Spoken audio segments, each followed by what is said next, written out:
좋은 아침입니다. 우리 찬양하시면서 아침 촛불 함께 드리시도록 하겠습니다.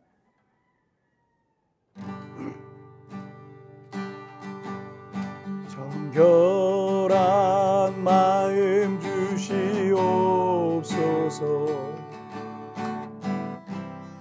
오 주님, 정직한 영을 새롭게 하소서.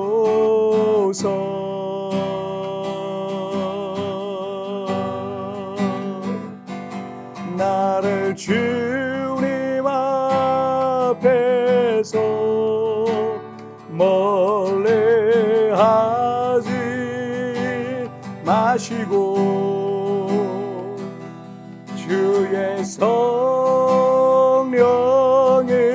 거두지 마옵소서.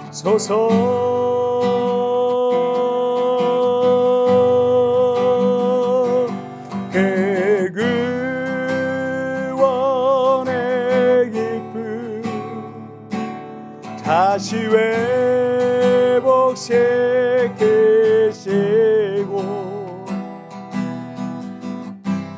변치 않는 마음 내 안에 주소서.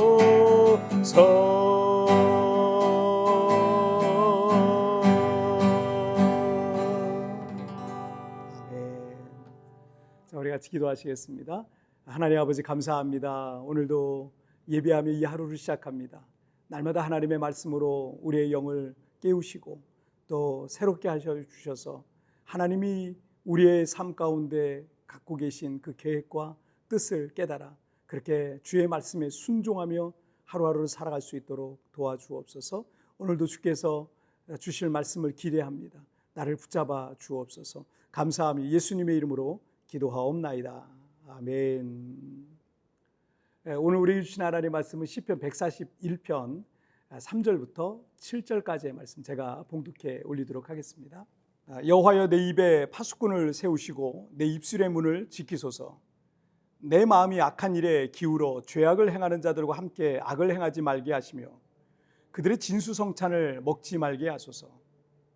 의인이 나를 칠지라도 은혜로 여기며 책망할지라도 머리에 기름같이 여겨서 내 머리가 이를 거절하지 아니할지라.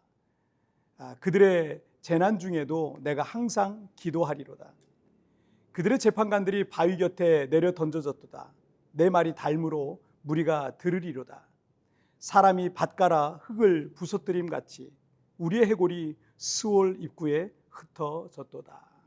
아멘.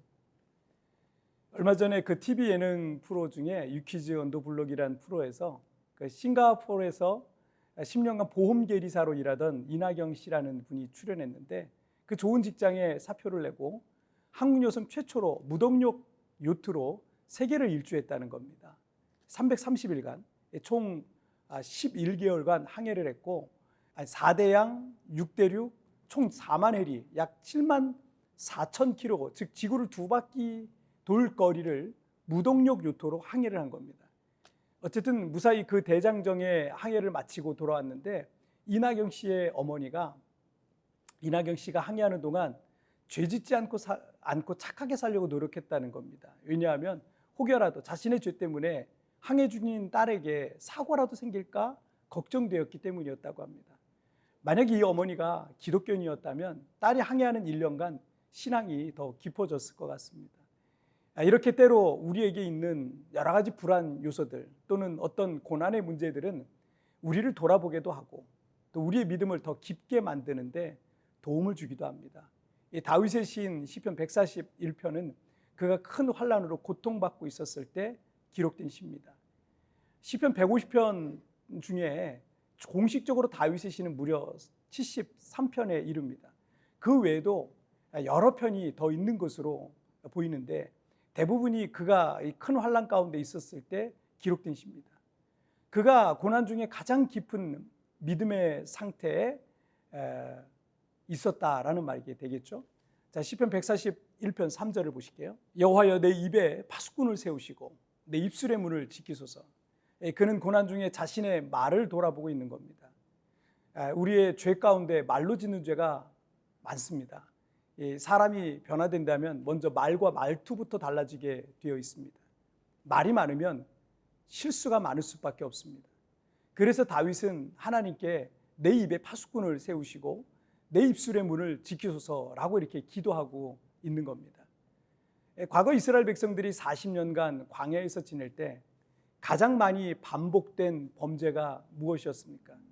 그들은 불평하고 원망하고 불신했던 것입니다. 이 모든 것들이 그들의 마음에만 있었던 것이 아니라 그 불평과 원망과 불신앙이 그들의 입 밖으로 나오면서 범죄했던 것입니다. 잠언 13장 3절에서 입을 지키는 자는 자기의 생명을 보존하나 입술을 크게 벌리는 자에게는 멸망이 오느니라 라고 하셨어요. 이스라엘 백성들이나 우리나 다를 바가 없습니다. 우리 역시 이 입술만 잘 지켜도 하나님과 사람 앞에 범죄를 막을 수 있습니다. 그런데 참지 못하고 부정적인 얘기를 하고 누군가를 험담하고 불신앙을 말할 때 범죄가 시작이 되는 거예요. 그래서 여러분 입술에 파수꾼을 세우십시오. 시편 141편 4절을 보시면 내 마음이 악한 일에 기울어 죄악을 행하는 자들과 함께 악을 행하지 말게 하시며 그들의 진수성찬을 먹지 말게 하소서. 사람은 끼리끼리 어울리게 돼 있어요. 이 구절을 시작하면서 내 마음이 악한 일에 기울어 라는 이 표현이 나오는데 죄악을 행하는 자들과 함께하고 그들의 행위에 동조하는 것은 같은 죄를 짓는 거예요. 지난 2월에 중국 상하이의 유명 훠궈 체인점인 하이디라오에서 미성년자 2명이 훠궈 냄비에 소변을 보는 영상을 자신들의 SNS에 올렸던 충격적인 사건이 있었습니다. 17살 정도 됐는데.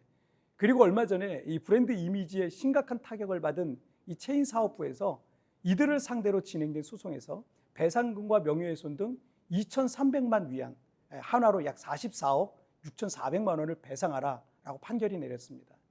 한 사람은 식탁에 올라가 훠궈 냄비에 오줌을 놓고 한 사람은 그것을 킥킥거리면서 촬영했지만 두 사람 모두 같은 벌을 받게 됐습니다.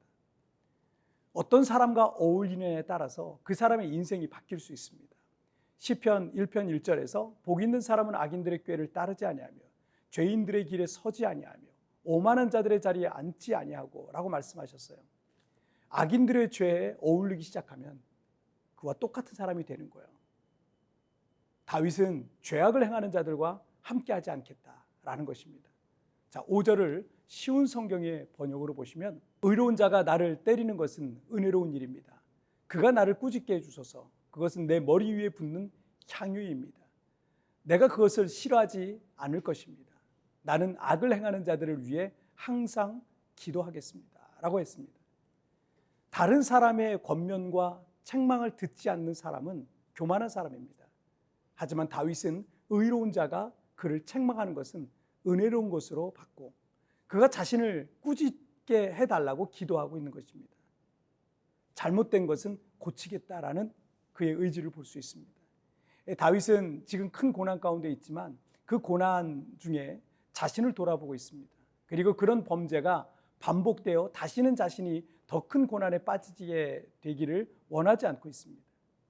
그래서 입술에 파수꾼을 세워달라고, 악한 일에 마음이 기울어지지 않게 해달라고, 책망을 듣고 잘못된 것은 고치겠다라는 의지를 말하고 있는 것입니다. 비록 고난은 고통스러운 일이지만 다윗과 같은 반응은 그 고난을 통해서 더 거룩해지고 정결해지고 새로워지는 것입니다.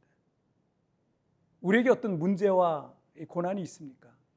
우리는 어떻게 반응하고 있습니까? 이 문제와 고난의 원인은 우리가 분명하게 알 수는 없을지라도 하지만 이런 고난을 통해 우리가 하나님 앞에 더 거룩하고 정결한 믿음의 사람으로 거듭나길 소망합니다. 고통을 통해 다윗과 같이 우리 자신을 돌아보는 그런 시간이 되기를 소망합니다. 자, 우리 같이 기도하실까요? 살아계신 하나님 아버지 감사합니다. 오늘도 이렇게 하나님 말씀으로 오늘 하루를 시작하게 하시니 정말 감사합니다. 때로는 고난이 오지만 그 고난 속에 있는 하나님의 선하신 뜻과 메시지를 우리가 깨닫게 하여 주시고 고난 중에 믿음으로 삶을 살아낼 수 있도록 도와주옵소서.